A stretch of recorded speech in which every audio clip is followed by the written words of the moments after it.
Assalamualaikum warahmatullahi wabarakatuh. Perkenalkan, nama saya Muhammad Taufik Maulana, asal program studi ekonomi syariah dengan nomor NPM 6020219074. Di sini saya berasal dari Universitas Surya Kencana Cianjur. Nah, di sini saya akan menjelaskan tentang sistem pemrosesan transaksi data, yang dimana di dalam penyajian suatu informasi diperlukan data yang relevan dan dapat dipercaya untuk menghasilkan informasi yang baik atau bermutu. Nah, maka dari itu diperlakukan cara untuk mendapatkan informasi yang bermutu tersebut dengan sistem pemrosesan transaksi data salah satunya.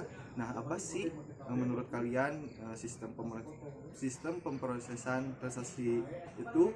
Nah, di sini ada penjelasannya. Sistem pemrosesan transaksi atau SPT yaitu bentuk sistem informasi yang paling sederhana karena fungsinya adalah mencatat data, memproses data, dan menghasilkan informasi baku. Maka di sini terdapat tujuan SPT. Yang pertama ada mencatat transaksi data, yang kedua mempercepat pemrosesan data, dan yang ketiga menyajikan informasi, yang keempat meningkatkan kinerja dan pelayanan. Dan di sini juga ada karakteristik dari SPT tersebut, yaitu yang pertama ada SPT berfungsi mencatat ke dalam basis data, yang kedua SPT digunakan oleh pengguna akhir, dan yang ketiga SPT menyajikan laporan yang baku, yang keempat SPT diperlukan harian, yang kelima SPT berguna membuat keputusan terstruktur, dan yang keenam menggunakan perangkat input output yang bervariasi. Mereka itu di sini ada komponen SPT. Yang pertama ada prosedur, perangkat, dokumen, sistem pengendalian internal, 5 proses pengendalian internal, komitmen manajemen puncak, lingkungan yang kondusif, komunikasi yang baik dengan berbagai pihak, monitoring, pelaksanaan, evaluasi. Nah, dari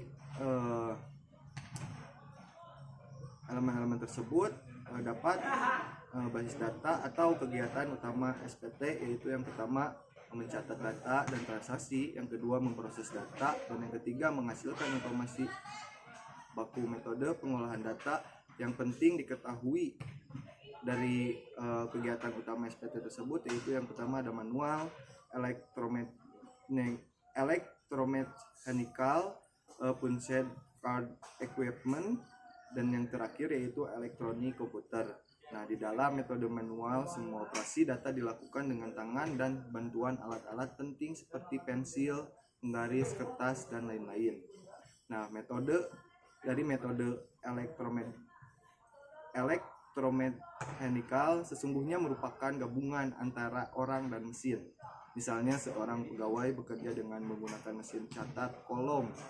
Metode punched card equipment mengandung penggunaan semua alat yang dipergunakan dalam apa yang kadang-kadang disebut sebagai suatu sistem WARCAT unit.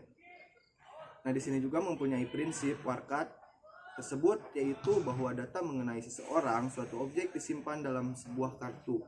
Sejumlah kartu mengenai subjek yang sama digabungkan bersama membentuk file.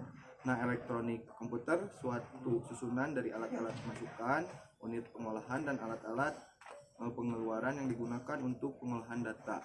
Nah, di sini juga ada contoh dari SPT tersebut, bahwa sejak tahun 1980-an telah terjadi perubahan manajer, yang dimana di dalam pengolahan perusahaan tersebut para manajer melihat komputer bukan hanya sebagai alat bantu pekerjaan rutin saja, tetapi informasi bukan hanya sebagai pendukung dalam pembuatan keputusan, tetapi juga diubah sebagai kekuatan untuk memenangkan persaingan.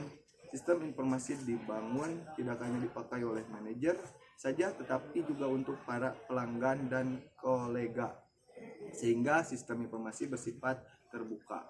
Nah, mungkin cukup sekian dari saya. Mohon maaf bila ada kesalahan dari tutur kata. Wassalamualaikum warahmatullahi wabarakatuh.